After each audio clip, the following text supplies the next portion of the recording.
भाई सोमवार की सुबह, beginning of a new week और इस महीने का आखिरी ट्रेडिंग वीक। पहले तो तीन चीजें जिन पर रिएक्ट करना है।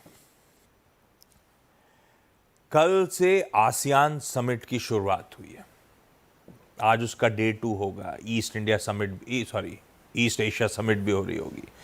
पीएम मोदी ने एज एक्सपेक्टेड वर्चुअली उस कॉन्फ्रेंस को अटेंड करा, उस मीट को अटेंड करा।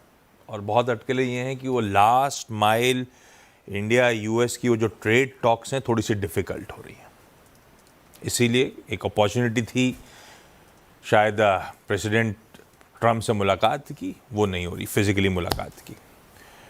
दूसरा, हम इंतज़ार कर रहे थे फ्राइडे को, यूएस के कोई आर्थिक आंकड़े तो आ नहीं रहे थे। एक ही आना था, वो था यूएस का इन्फ्लेशन प्रिंट सितंबर महीने का, वो सामने आया है। और हमको रिएक्ट करना है हमारे निफ्टी 50 के कॉन्स्टिट्यूएंट कोटक महिंद्रा बैंक के नतीजों पे, इवन डॉक्टर रेड्डीज लेबोरेटरीज के नतीजों पे।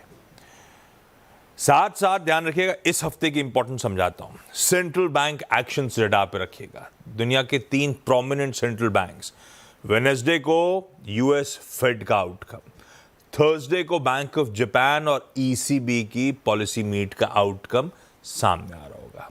तो 3 सेंट्रल बैंक्स वो इंपॉर्टेंट।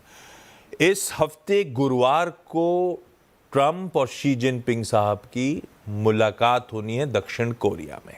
उससे पहले ये सब अटकलें, सहमति, ये सब बातें सामने आ रही हैं।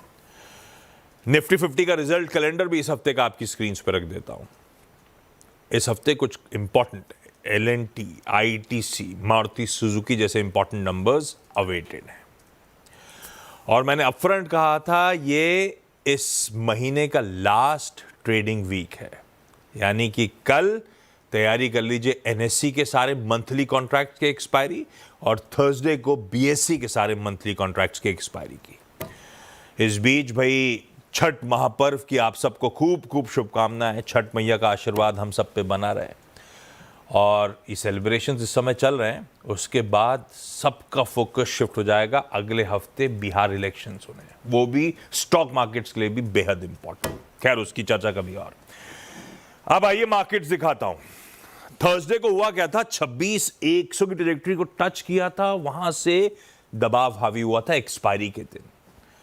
उसके बाद कल का फ्राइडे का ट्रेडिंग सेशन एक ब्रॉड बेस्ड प्रॉफिट बुकिंग के मोड में भारतीय बाजार गए। निफ्टी का इंट्राडे स्क्रीन पर है। ठीक ठाक ग्लोबल क्यूज के बाद शुरुआत तो ठीक हुई थी, हम 50 पॉइंट ऊपर थे ऑलमोस्ट शुरुआती ट्रेड में, पर उसके बाद मुनाफा वसूली का दबाव हावी होता हुआ नजर आया और ज्यादातर सेशन वो मुनाफा वसूली का दबाव कंटिन्यू करता चला गया। हम 25,718 तक, यानी कि 125 पॉइंट दबाव के साथ एक समय कामकाज कर रहे थे। वो तो लास्ट आवर में एक रिबाउंड आया जो 25,800 की ट्रैजेक्टरी पर हमें ले गया। लेकिन सेलिंग प्रेशर था। सेलिंग प्रेशर को लीड निफ्टी बैंक कर रहा था। बैंक्स, चाहे वो प्राइवेट हो, सरकारी बैंक्स हो, निफ्टी बैंक ज्यादा दबाव में था। प्लस वो कॉशियस सेंटिमेंट जो है ना, ब्रॉडर मार्केट्स में भी मिरर कर रहे थे। एडवांस डिक्लाइन आपकी स्क्रीन पे। खैर, ये सब पिछले हफ्ते की कहानी। नया दिन, नया सवेरा। लाइए गिफ्ट निफ्टी स्क्रीन पे 100 पॉइंट के गैप के साथ, ऑलमोस्ट आधे % मजबूती के साथ हम लोग आज इस नए हफ्ते की मंडे के सेशन की शुरुआत करने जा रहे हैं।